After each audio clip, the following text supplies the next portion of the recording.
N'Golo Kanté, Chelsea's legend, Leicester City's legend, France legend. They used to say 75% of the world is covered with water and the rest is covered by N'Golo Kanté. And that was not an exaggeration. The way he used to cover every blade of grass in the midfield from his time at Caen to his time at Leicester City, helping them win their first Premier League title, coming to Chelsea and helping Chelsea win another Premier League title, simply out of this world. And as well, he went to Etihad and was like, okay, he's done with the French national team, but still, he's so good.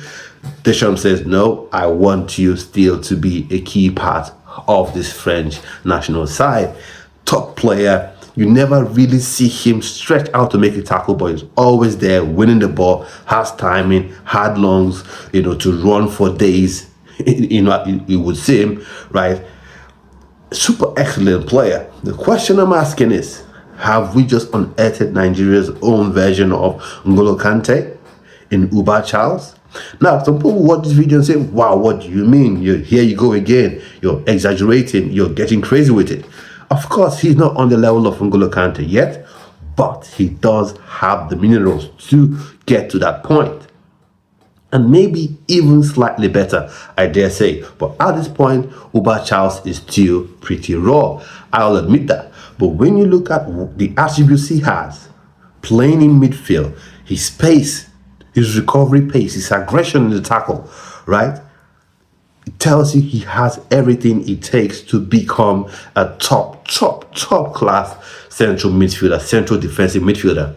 And he used to play on the wings. Now, kudos and high praise to whoever is the manager, whoever is the coach, whoever is the trainer that said, you know what, let's convert Uba Charles to be a 6, to be a central defensive midfielder, because he's done the best thing for this young lad's career. So when you see the way he plays, he has a few kinks, to iron out from his game, a bit more control, to be like N'Golo Kanté. But the fact he used to play on the wings, so gives him skills in that midfield, in that central defensive midfield role that you wouldn't really expect from a CDM. So he's got skill, he's got pace, he's got aggression in that midfield. I think that's someone that Eric Chell would love to be in his team. Yes, now, like I said, he's still very raw, but he can absolutely be Nigeria's own N'Golo Kanté.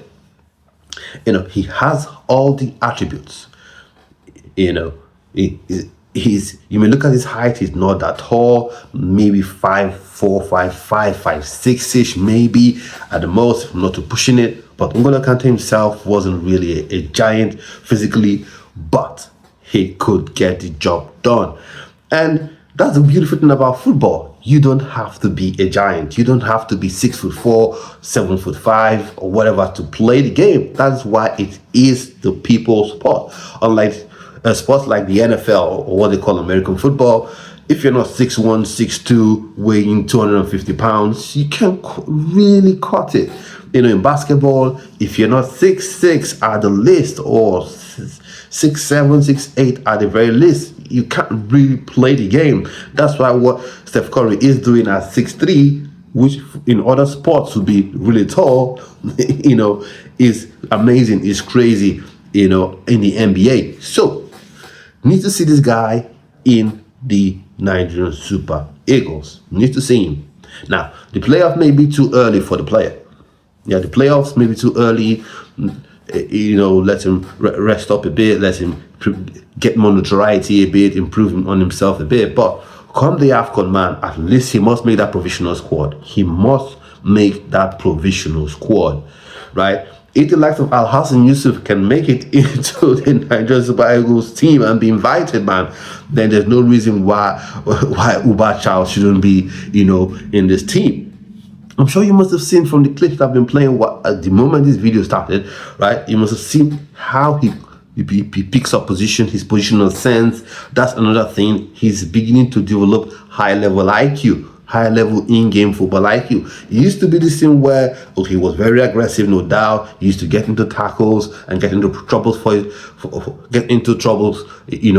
how aggressive he was in the tackles. But now he's improving. Just like Caicedo at Chelsea, right?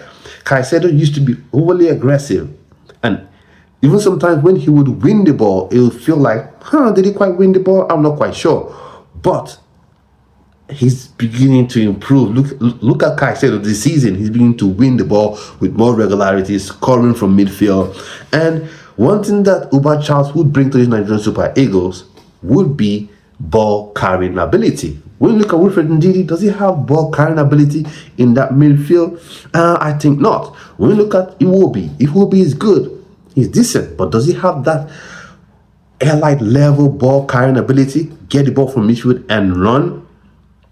And when you're playing this 4-2-2 system, if this is what Eric Chell would go with, the Nigerian Super Eagles head coach would go with, then you need players that can be on the ball in that midfield, carry the ball, run a couple of meters, allow those central wingers to go out wide and put cross into the box, and you have a threat coming in, from midfield. So this is all I have to say about Uba Charles. Wonder what you think about the player. I think he's a phenomenal player. Let me know in the comment section, but please smash the like button, and if you're new, subscribe to the channel, and I'll see you on another video. Stay well, stay blessed.